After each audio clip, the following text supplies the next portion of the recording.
Ayan na po yung ating baboy. Oh. Malaki na po at nalabas na ba doon sa kulungan. Oh, natingala na. Kaya nahingi na. Oh.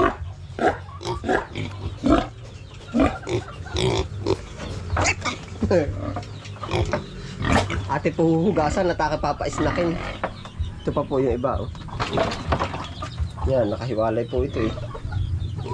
Tapos yung si inahin, oh, naalay nila. Kukuha po muna natin ang pang snack. Yan, yan.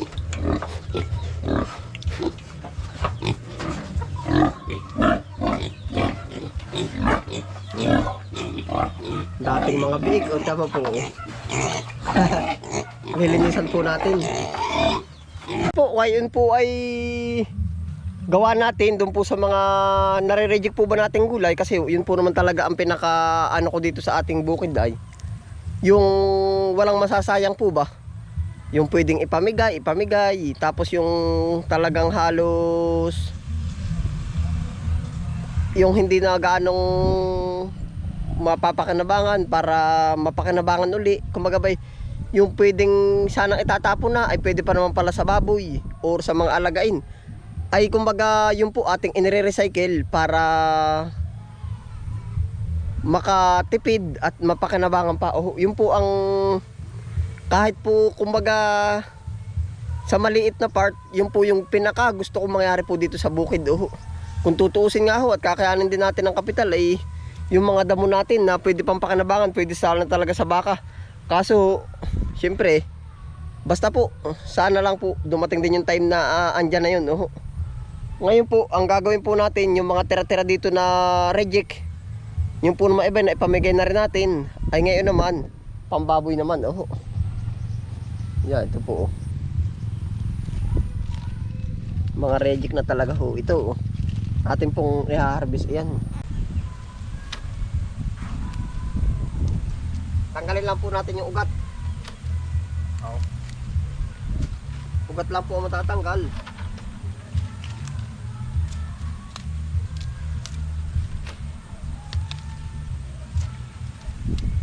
Pang snack po ba nila? Oh.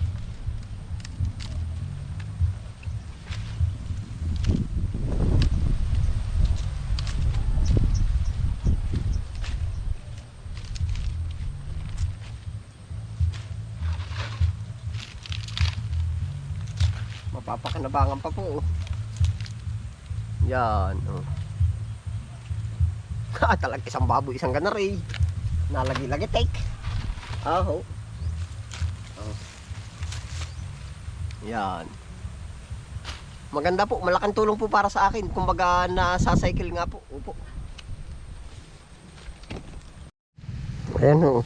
Hindi ho naman totally anong tawag doon? Hindi naman totally ito po yung pakain talaga natin. Kumbaga pang snack, pang halo. Oh, yan. Yan. Dami pa po. Oh. Basta pang stock po natin nila ito. Oh. Ari, oh. Minsan nga pwede pa rin panggulay ito eh. Oh. Yeah. Okay na ho yan, kasya na ho yan.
Snack po yan, snack.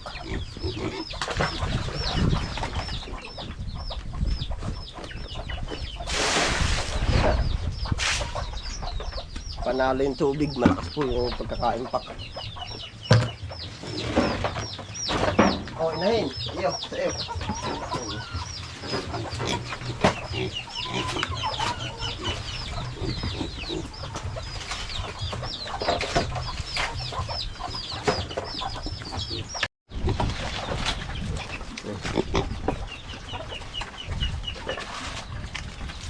Hindi na po natin hiniwa. Oh, sanay naman po.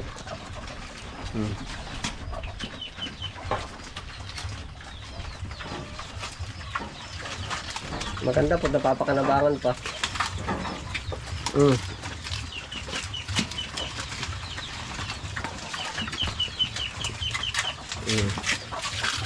Lalagitik eh.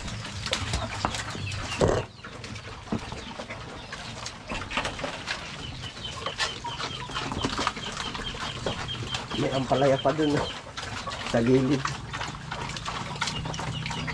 Minsan mga talbos ng kamote pagka yung walang ready kaya sa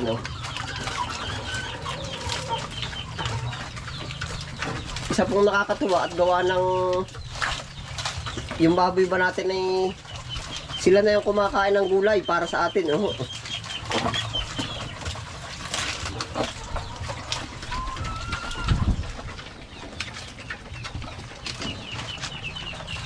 Laki na nito tatlong dangkal na siya.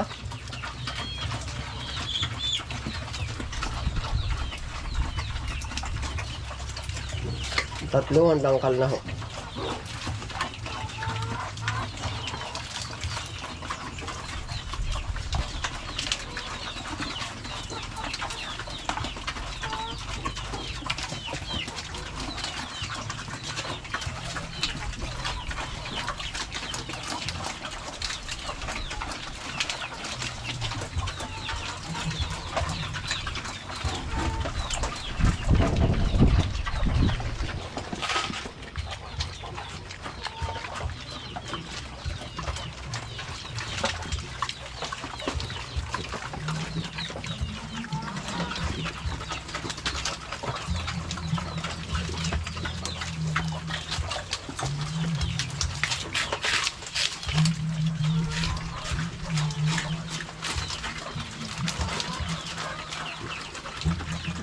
Nakakatuwa po.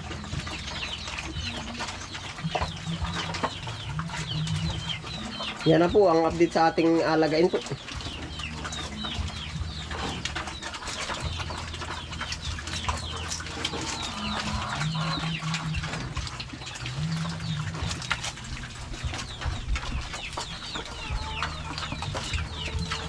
Siguro po yung pinakamalaki 20 kilo na dyan. Estimated po, tapos ito 15. Mga ganun na po kalaki yan.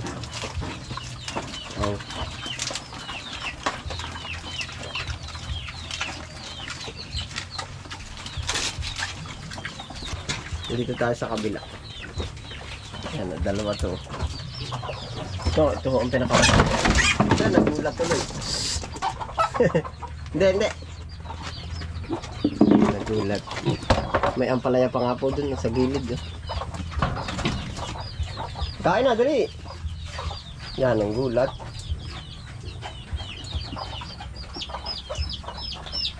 Nahiya na tuloy. Ang laki po niyan. Yan ang pinakamalaki. Ang ano pati niya, yung agresibo po ba?